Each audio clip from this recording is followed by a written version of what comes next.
ಓಂ ಈಕ್ಷತೆರ್ ನಾಶಬ್ದಂ ಓಂ. ಈಕ್ಷತ್ಯಾಧಿಕರಣಕ್ಕೆ ಸಂಬಂಧಿಸಿದಂತೆ ತತ್ವಪ್ರಕಾಶಕದ ಭಾಗವನ್ನು ನೋಡ್ತಾ ಇದ್ದೀವಿ. ಬ್ರಹ್ಮನನ್ನ ಈಕ್ಷಣೀಯ ಅಂತ ವರ್ಣನೆ ಮಾಡಿರುವುದರಿಂದ ಅವನು ಸರ್ವಶಬ್ದ ವಾಚ್ಯನೇ ಆಗಿದ್ದಾನೆ ಅಂತ ಅನ್ನೋದು ಪ್ರತಿಪಾದಿಸಿದ್ದಾರೆ. ಮತ್ತೆ ಶಾಂಕರ ಭಾಷ್ಯದಲ್ಲಿ ಈಕ್ಷತೆರ್ ನಾಶಬ್ದಂ ಅನ್ನುವ ಒಂದು ಈ ಸೂತ್ರವನ್ನು ಸಾಂಖ್ಯ ಸಿದ್ಧಾಂತದ ನಿರಾಕರಣೆಗಾಗಿ ವ್ಯಾಸರು ಮಾಡಿದ್ದಾರೆ ಅಂತ ವ್ಯಾಖ್ಯಾನ ಇದೆ. ಆ ವ್ಯಾಖ್ಯಾನವೂ ಕೂಡ ಸರಿಯಲ್ಲ ಅಂತ ಅನ್ನೋದನ್ನ ಈ ಹಿಂದೆ ನೋಡಿದ್ದೇವೆ.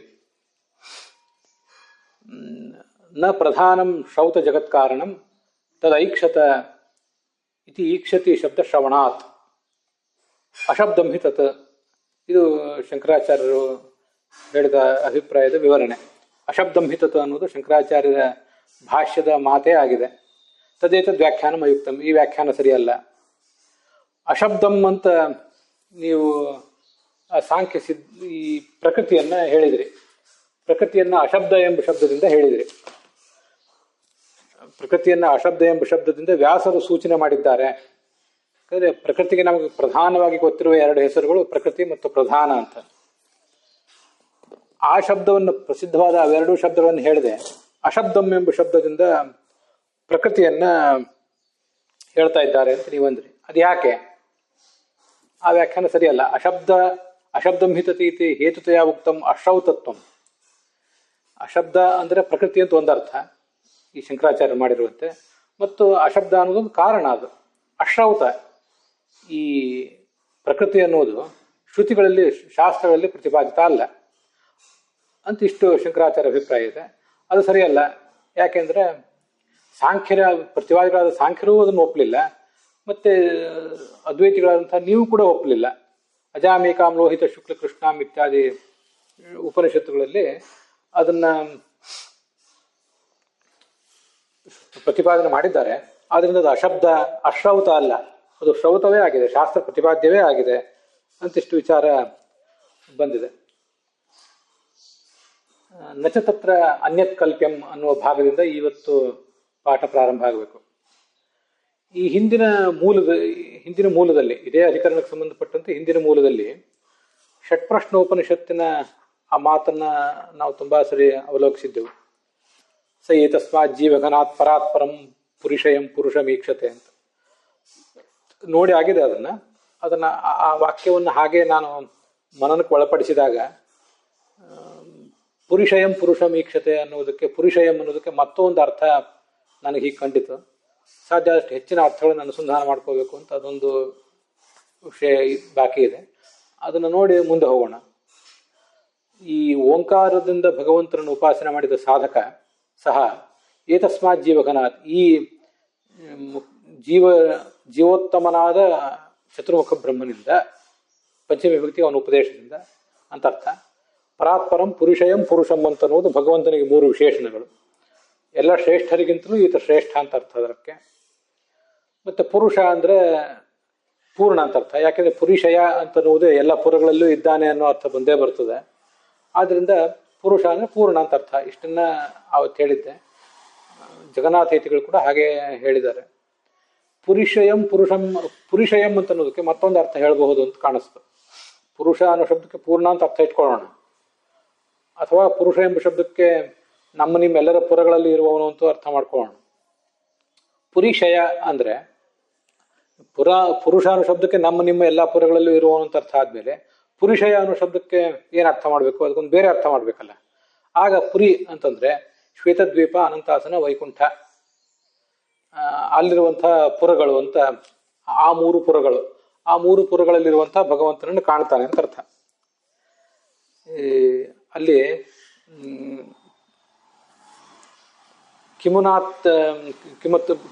ಕಿಮತ್ರ ಭವನೋಕ್ತೇನ ಯಾವತ್ ಶ್ವೇತಂ ನ ಗಚ್ಚತಿ ಯೋಗಿ ತಾವನ್ನ ಮುಕ್ತ ಸ್ಯಾತ್ ಅಂತ ಒಂದು ಪ್ರಮಾಣವನ್ನ ಆಚಾರ್ಯರು ಬ್ರಹ್ಮಸೂತ್ರ ಭಾಷ್ಯದಲ್ಲೇ ಮುಂದೆ ಹೇಳ್ತಾರೆ. ಮುಕ್ತರಾದವರು ಒಂದು ಬಾರಿ ಅಪರೋಕ್ಷ ಜ್ಞಾನ ಎಲ್ಲ ಪಡ್ಕೊಂಡಾದ್ಮೇಲೆ, ಲಿಂಗದೇಹ ಭಂಗ ಆದಮೇಲೆ ಮುಕ್ತಿಗೆ ಹೋಗಿ ಶ್ವೇತದ್ವೀಪಕ್ಕೆ ಹೋಗಿ ಆ ಶ್ವೇತದ್ವೀಪದಲ್ಲಿ ಇರುವಂತಹ ಭಗವಂತನನ್ನ ಕಾಣಬೇಕು. ಅದಾದ್ಮೇಲೆ ಅವನಿಗೆ ಮುಕ್ತಿ. ಶ್ವೇತದ್ವೀಪದಲ್ಲಿರುವ ಭಗವಂತನನ್ನು ಕಂಡ ಮೇಲೆ ಮುಂದೆ ಅವನು ಎಲ್ಲಿ ಬೇಕಾದ್ರೂ ಹೋಗ್ಬೋದು, ಮತ್ತೆ ಬರಳಿ ಈ ಲೋಕಕ್ಕೆ ಬರಬಹುದು. ಈ ಲೋಕಕ್ಕೆ ಭೂಲೋಕಕ್ಕೆ ಬರುವುದು ಅಂದ್ರೆ ಮತ್ತೆ ಅವನಿಗೆ ಲಿಂಗದೇಹ ಬರ್ತದೆ, ಅನಿರುದ್ಧ ದೇಹ ಬರ್ತದೆ, ಭೌತ ದೇಹ ಬರ್ತದೆ ಅಂತಲ್ಲ. ಅವನು ತನ್ನ ಸ್ವರೂಪಭೂತ ದೇಹದಿಂದಲೇ ಎಲ್ಲಿ ಬೇಕಾದರೂ ಸಂಚಾರ ಮಾಡಬಹುದು ಅಂತ ಅರ್ಥ. ಇಷ್ಟೇ ಅರ್ಥ ಅದಕ್ಕೆ.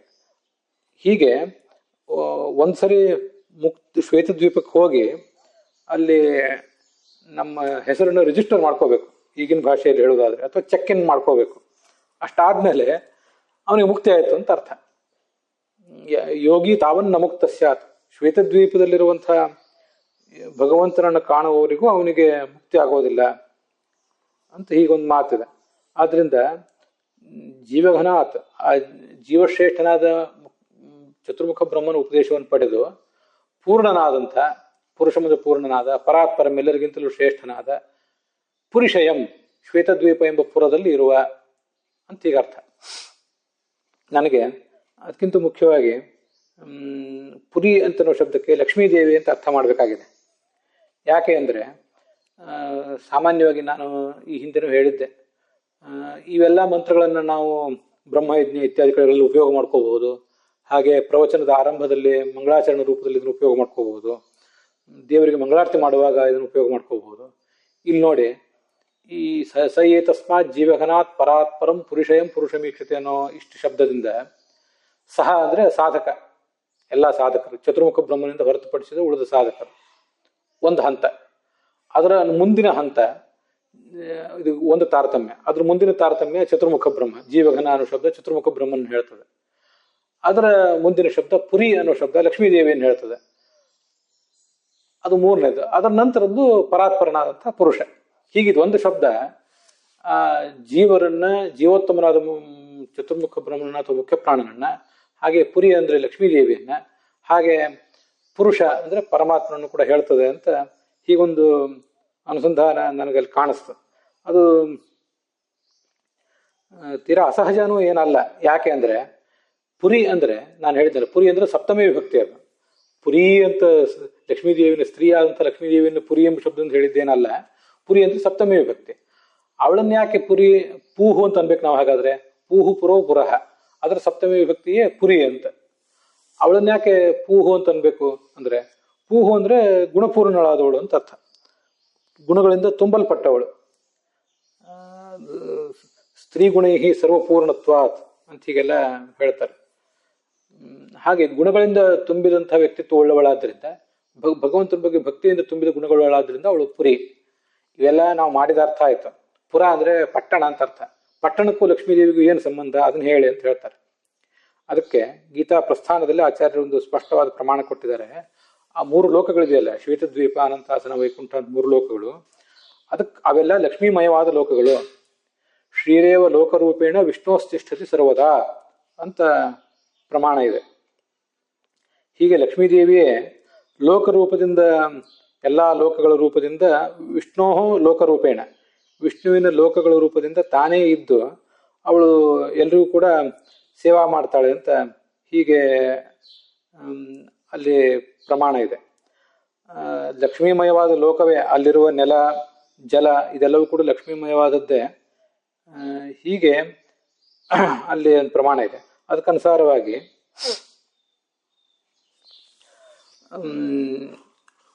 ಪುರಿ, ಪೂಹು ಅಂದ್ರೆ ಲಕ್ಷ್ಮೀದೇವಿ, ಪುರಿಶಯ ಅಂದ್ರೆ ಆ ಲಕ್ಷ್ಮೀದೇವಿಮಯವಾದಂಥ ಲೋಕದಲ್ಲಿ ಇರುವವನು ಅಂತ ಈಗ ಅರ್ಥ. ಅಥವಾ ಅವಳ ಲಕ್ಷ್ಮೀದೇವಿಯ ಹೃದಯ ಕಮಲದಲ್ಲಿ ಅಂತರ್ಗತನಾದವನು ಅಂತ ಅರ್ಥ. ಶ್ರೀರೇವ ಲೋಕರೂಪೇಣ ವಿಷ್ಣೋಸ್ತಿಷ್ಠತಿ ಸರ್ವದಾ ಅಥೋ ಹಿ ವೈಷ್ಣವಾಹ ಲೋಕೆ ನಿತ್ಯಾಸ್ತೆ ಚೇತನಾ ಅಪಿ. ಇದು ನೋಡಿ, ಎಲ್ಲ ಲೋಕಗಳು ವೈಷ್ಣವಾಹ ಲೋಕಾಹ, ಶ್ವೇತದ್ವೀಪ, ಅನಂತಾಸನ, ವೈಕುಂಠ ಮೊದಲಾದ ಲೋಕಗಳು ನಿತ್ಯಾಹ, ಅವೆಲ್ಲವೂ ನಿತ್ಯ ಲೋಕಗಳು. ಚೇತನಾಹ ಅಪಿ, ಅವೆಲ್ಲ ಚಿನ್ಮಯವಾದ ಲೋಕ, ಸುಮ್ಮನೆ ಜಡವಾದ ಲೋಕ ಅಲ್ಲ ಅದು. ಅಪಿ ಇತ್ಯಾಗ್ನೇಯೇ, ಇದು ಅಗ್ನಿಪುರಾಣದ ಮಾತು. ಶ್ವೇತದ್ವೀಪದಲ್ಲಿ, ಶ್ವೇತದ್ವೀಪ ಶಾಶ್ವತಂ ಸ್ಥಾನಂ ವೈಕುಂಠಾದಿ ಅಂತ ಆಚಾರ್ಯರು ಅಲ್ಲಿ ಗೀತಾ ಪ್ರಸ್ಥಾನ ಅಥವಾ ಗೀತಾ ತಾತ್ಪರ್ಯ ಇದ್ದಿರಬೇಕು, ಅದು ಅಲ್ಲಿ ವರ್ಣನೆ ಮಾಡಿದ್ದಾರೆ. ಆದ್ರಿಂದ ಪುರಿಶಯ ಅಂದ್ರೆ ಯಾವ ಮೂರು ಪುರಗಳ ರೂಪದಿಂದ ಲಕ್ಷ್ಮೀದೇವಿ ಇದ್ದಾಳ ಅವಳಲ್ಲಿ ಮತ್ತು ಅವಳಿಂದ ಅಭಿಮನ್ಯಮಾನವಾದಂತಹ ಮೂರು ಲೋಕಗಳಲ್ಲಿ ಇರುವವನು ಅಂತ ಇನ್ನೊಂದು ಅರ್ಥ. ಪುರುಷ ಅಂತ ಅನ್ನೋದಕ್ಕೆ ನಮ್ಮೆಲ್ಲರ ಪುರಗಳಲ್ಲಿ ಇರುವವನು, ಪುರುಷ ಅಂದರೆ ಪೂರ್ಣ, ಹೀಗೆಲ್ಲ ಅರ್ಥಗಳನ್ನು ಕೂಡ ಹಿಂದಿನಂತೆ ಮಾಡೇ ಮಾಡ್ಬೋದು. ಅಂತೂ ಇದೊಂದು ಈ ಮಂತ್ರದಿಂದ ಜೀವ, ಜೀವೋತ್ತಮ, ಭಗವತಿ ಮತ್ತು ಭಗವಂತ ಈ 4 ಜನರನ್ನು ಕೂಡ ಅನುಸಂಧಾನ ಮಾಡಲಿಕ್ಕೆ ಬರ್ತದೆ. ತುಂಬ ಶಾರ್ಟ್ ಆದಂಥ ಕೆಲವು ಮಂಗಳಾಚರಣಕ್ಕೆ, ನಮಸ್ಕಾರಗಳಿಗೆ ಇತ್ಯಾದಿಗಳಿಗೆ ಉಪಯೋಗ ಆಗ್ಬೋದಾದಂಥ ಶ್ಲೋಕ ಅಂತ ಕಾಣಿಸ್ತಾ ನನಗೆ. ಅದಕ್ಕಾಗಿ ಅದನ್ನು ನಿಮ್ಮ ಎದುರು ಹಂಚ್ಕೊಂಡಿದ್ದೇನೆ. ಇದರ ನಂತರ ಮುಂದಿನ ಪಾಠವನ್ನು ಈಗ ಪ್ರಾರಂಭಿಸೋಣ. ನಚ ತತ್ರ ಅನ್ಯತ್ ಕಲ್ಪ್ಯಂ. ಅದಕ್ಕೆ ಈ ಅದ್ವೈತಿಗಳು ತಪ್ಪಿಸ್ಕೊಳ್ಳೋ ಪ್ರಯತ್ನ ಮಾಡ್ತಾ ಇದ್ದಾರೆ. ಈ ಅಜಾಮೇಕಾಂ ಲೋಹಿತ ಶುಕ್ಲ ಕೃಷ್ಣಾಂ ಅಂತ ಶ್ರುತಿಯು ಅದು ಯಾವುದೋ ಒಂದು ತತ್ವವನ್ನು ಹೇಳ್ತಾ ಇದೆ, ಆದರೆ ಅದು ಈ ಪ್ರಕೃತಿ ಅಲ್ಲ. ಅದು ಹಾಗಾದ್ರೆ ಇನ್ನೇನು ಅಂದರೆ ಏನೋ ಒಂದು ಬೇರೆ ಅನ್ಯತ್, ಮತ್ತೊಂದು ಯಾವುದೋ ಅಂತ ತಪ್ಪಿಸ್ಕೊಳ್ಳೋ ಪ್ರಯತ್ನ ಮಾಡ್ತಿದ್ದಾರೆ. ಅದು ಅನ್ಯತ್ ಅಂದ್ರೆ ಏನು? ಭಾವದೀಪ ಟಿಪ್ಪಣಿ ನೋಡಿ. ತ್ರಿಗುಣಾತ್ಮಕ ಅನಾದಿ ಅವಿದ್ಯಾಧಿಕಂ. ತ್ರಿಗುಣಾತ್ಮಕವಾದದ್ದು ಅನ್ನೋದು ಹೌದು, ಅದ್ಯಾವುದು? ಅನಾದಿ ಆದಂಥ ಅವಿದ್ಯಾ, ಇಂಥದ್ದು ಮತ್ತೊಂದು ಏನೋ ಒಂದು. ಆದ್ದರಿಂದ ಅದು ಪ್ರಕೃತಿಯೇ ಯಾಕಾಗಬೇಕು, ಪ್ರಧಾನವೇ ಯಾಕಾಗಬೇಕು ಅಂತ ಅವರು ತಪ್ಪಿಸ್ಕೊಳ್ಳೋ ಪ್ರಯತ್ನ ಮಾಡ್ತಿದ್ದಾರೆ. ನಚತತ್ರ ಅನ್ಯತ್ ಅಂತ ಅದಕ್ಕನ್ನೋದಕ್ಕೆ ಹೀಗರ್ಥ. ನಚತತ್ರ ಅನ್ಯತ್ ಕಲ್ಪ್ಯಂ, ಅದು ಹಾಗಲ್ಲ. ಅದಕ್ಕೆ ನಾವು ಹೇಳ್ತೀವಿ ನಾಮ ಮಾತ್ರ ವಿವಾದಾತ್ ಅರ್ಥಾಂತರಸ್ಯ ಚ ಅಭಾವಾತ್. ಈಗ ಬೇರೆ ಯಾವುದೋ ಒಂದು ಕಲ್ಪನೆ ಮಾಡ್ತೀವಿ ಅಂತ ಹೇಳ್ತಿರಲ್ಲ, ಆ ಬೇರೆ ಯಾವುದು ಅಂದ್ರೆ ಅದು ಯಾವುದು? ಯಾವುದೋ ಒಂದು ತ್ರಿಗುಣಾತ್ಮಕವಾದ ವಸ್ತು ಅಲ್ಲಿ ಪ್ರತಿಪಾದಿತ ಆಗಿದೆ, ಅಷ್ಟನ್ನು ನೀವು ಒಪ್ಪಿದ್ರಿ. ಮತ್ತು ಅದನ್ನು ಪ್ರಕೃತಿ ಅನ್ಬೇಕಾ, ವಿದ್ಯೆ ಅಂತ ಅನ್ಬೇಕಾ? ಸುಮ್ಮನೆ ಹೆಸರಿನ ಬಗ್ಗೆ ವಿವಾದ ಆಗ್ತದೆ. ಮತ್ತು ನಿಮಗೊಂದು ಪ್ರಕೃತಿ ಈ ಶ್ರುತಿ ಪ್ರತಿಪಾದ್ಯ ಆಗಬಾರ್ದು ಅಂತ ಏನೋ ಒಂದು ಹಠದಿಂದ ನೀವು ಇಷ್ಟೆಲ್ಲ ಏನೋ ಪ್ರಯತ್ನ ಮಾಡಿದಾಗ ಆಗ್ತದೆ. ನಾಮ ಮಾತ್ರ ವಿವಾದ. ತ್ರಿಗುಣಾತ್ಮಕವಾದ ಆ ತತ್ವವನ್ನು ಏನಂತ ಕರಿಬೇಕು ಅನ್ನೋದ್ರ ಬಗ್ಗೆ ನಮಗೂ ನೀವು ವಿವಾದ ಉಳಿತು. ಅರ್ಥಾಂತರಸ್ಯ ಚ ಅಭಾವಾತ್, ಇರುವುದೊಂದು ಅವಿದ್ಯೆ, ಮತ್ತೊಂದು ಪ್ರಕೃತಿ, ಅದು ಬಿಟ್ಟು ಬೇರೆ ಏನೂ ಇಲ್ಲ. ಅದರಿಂದ ನೀವು ಹೇಳಿದ್ದು ಸರಿಯಲ್ಲ ಅಂತ ಅದರ ತಾತ್ಪರ್ಯ. ಇದು ಅನ್ಯತಿತೆ ಏವಂ ವ್ಯಾಖ್ಯಾನ ಸುವ್ಯಾಹತಂ ಚ ಕಿಂಚ ಕಿಂಚ ಬ್ರಹ್ಮಣೋಪಿ ಶೌತತ್ವಂ ನ ಯುಕ್ತಂ.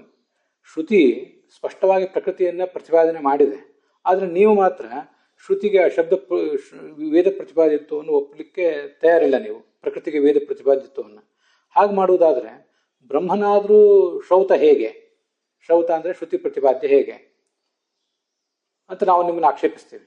ಯಾಕೆಂದರೆ ಅವಾಚ್ಯತ್ವಾತ್, ಅವನು ವಾಚ್ಯನೇ ಅಲ್ವಲ್ಲ. ಅವಾಚ್ಯ ವೃತ್ಯಂತರ ಅಯೋಗಾತ್, ಇದು ಹಿಂದೆ ಬಂದಿದೆ. ಅವನು ಶಬ್ದದಿಂದ ವಾಚ್ಯನೇ ಅಲ್ಲ ಅಂತಂದ್ಮೇಲೆ ಅಲ್ಲಿ ಲಕ್ಷಣವೇ ಕೆಲಸ ಮಾಡೋದಿಲ್ಲ. ನೀವು ಹೇಳುವಂತೆ ಲಕ್ಷಣ ಕೆಲಸ ಮಾಡಬೇಕಾದ್ರೆ ಯಾವುದೋ ಒಂದು ಶಬ್ದದಿಂದ ಆ ವಸ್ತುವು ಶಕ್ತಿಯಿಂದ ಮೊದಲು ಪ್ರತಿಪಾದ್ಯ ಆಗಿರಬೇಕು. ನಮಗದು ಹಿಂದೆ ಬಂದಿದೆ.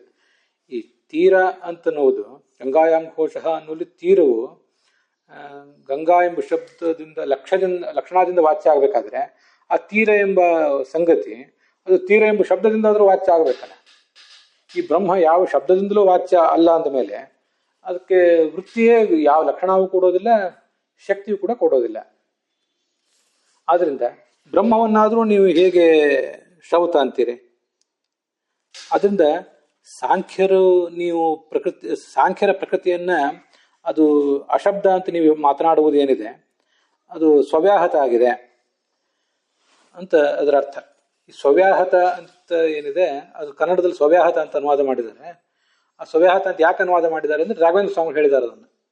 ತ್ರಿಗುಣಾತ್ಮಕ ಅನಾದಿ ಅವಿದ್ಯಾಧಿಕಮಿತ್ಯರ್ಥ. ಅದಾದ್ಮೇಲೆ ಏವಂ ವ್ಯಾಖ್ಯಾನಂ ಸ್ವವ್ಯಾಹತಂ ಚ 330ನೇ ಪೇಜಿನಲ್ಲಿ ಪ್ರಕೃತಿಯನ್ನು ನೀವು ಅಶ್ರೌತ ಅಂತ ಪ್ರತಿಪಾದನೆ ಮಾಡುವ ಭರದಲ್ಲಿ ನಿಮ್ಮ ಬ್ರಹ್ಮನಿಗೆ ಅಶ್ರೌತತ್ವ ಬಂದು ಹೋಯಿತು, ಅದ್ರ ಬಗ್ಗೆ ನಿಮಗೆ ಎಚ್ಚರ ಬೀಳದಂತಾಯಿತು ಅಂತ ಅದ್ರ ತಾತ್ಪರ್ಯ. ಇತ್ಯಾಹ ಕಿಂಚ ಐತಿ ವೃತ್ಯಂತರ ಐತಿ ವಕ್ಷಮಾಣ ದೇಶ, ಅದನ್ನೆಲ್ಲ ಮುಂದೆ ಸ್ಪಷ್ಟಪಡಿಸ್ತಾರೆ. ಸ್ವಲ್ಪ ಈಗ ನಾವು ಹಿಂದಿನ ಮೂಲದಲ್ಲಿ ರಾಘವೇಂದ್ರ ಸ್ವಾಮಿ ಹೇಳಿದಕ್ಕನುಸಾರವಾಗಿ ನೋಡಿದ್ದೇವೆ. ಶಕ್ತಿ ಇಲ್ಲದೆ ಹೋದರೆ ಲಕ್ಷಣನೂ ಇರೋದು ಸಾಧ್ಯ ಇಲ್ಲ ಅಂತ. ಆದ್ದರಿಂದ ಮುಂದೆ ಅದನ್ನು ಹೆಚ್ಚು ಸ್ಪಷ್ಟಪಡಿಸ್ತೀವಿ. ಈಗ ಅದ್ರ ಬಗ್ಗೆ ಅಷ್ಟು ಸಾಕು ಅಂತ ಅದರ ತಾತ್ಪರ್ಯ. ಈತೇನ ಭಾಷ್ಯೆ ಚ ಶಬ್ದಸ್ಯ ಕಿಂಚ ಇತ್ಯರ್ಥಃ. ನೇತಿ ಕಾಕು ಕಿಂಚ ಬ್ರಹ್ಮಣೋಪಿ ಶೌತತ್ವಂ ನಯುಕ್ತಂ. ಶೌತತ್ವವನ್ನು ನೀವು ಹೇಳಲಿಕ್ಕೆ ಸಾಧ್ಯ ಇಲ್ಲ. ಕಾಕು ಅಂತಿದೆ ನೋಡಿ ರಾಘವೇಂದ್ರ ಸ್ವಾಮಿ ವಾಕ್ಯದಲ್ಲಿ. ಕಾಕು ಅಂದರೆ ವ್ಯಂಗ್ಯ, ಹಾಸ್ಯ, ಧ್ವನಿ ಅಂತ ಹೀಗದರ ಅರ್ಥ. ಶೌತತ್ವವನ್ನು ಅವನಿಗೆ ಹೇಳಲಿಕ್ಕೆ ಸಾಧ್ಯ ಇಲ್ಲ, ಅವಾಚ್ಯತ್ವ. ನಾಪಿ ತಸ್ಯ ಈಕ್ಷಿತೃತ್ವಂ. ಈ ಈಕ್ಷತೆ ನಾ ಶಬ್ದಂ ಅಂತ ನೀವು ಹೇಳ್ತಾ ಇದ್ದೀರಿ. ಪ್ರಕೃತಿ ಈಕ್ಷಿತೃ ಅಲ್ಲ ಅಂತೀರಿ, ಆದರೆ ಬ್ರಹ್ಮ ಮಾತ್ರ ಈಕ್ಷಿತ ಅಂತ ನೀವು ಒಪ್ಲಿಕ್ಕೆ ಹೊರಟಿದ್ದೀರಿ.